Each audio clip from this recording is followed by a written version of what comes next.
ada orang memahami saya. Sebab selama ni kita mencari orang siapa yang boleh faham aku ni. Saya rasa saya berada di tempat yang betul. So far Alhamdulillah, saya sangat suka program yang macam ni walaupun dia santai kan. Sebenarnya bila program macam ni dilakukan selalu, saya rasa terisi. Dan bila jumpa circle-circle yang macam ni, saya rasa saya jumpa orang yang sama aliran dengan saya. Yang sekufu lah. Kita mencari benda yang sama. So, kita dapat berkongsi perkara yang sama. Jadi, banyak yang kita boleh develop untuk kemajuan diri kita. So, macam aktiviti hari ni, kita belajar buat regangan tadi. And then kita belajar buat tapping. Kita buat tapping sama-sama. So, kita release. Dan bila Bonda buat perkongsian tentang menopause tadi, saya sangat rasa macam ada orang memahami saya. Sebab selama ni kita mencari orang siapa yang boleh faham aku ni.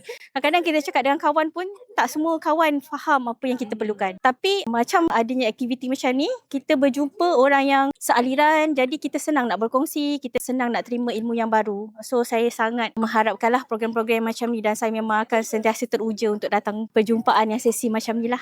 So saya rasa saya berada di tempat yang betul. Alhamdulillah. Kalau buat lagi, Puan Shu akan datang lah. Ya, insyaAllah saya akan datang. Kalau ada keizinan, saya bawa sekali adik-beradik saya ataupun kawan-kawan saya sekali lah. InsyaAllah.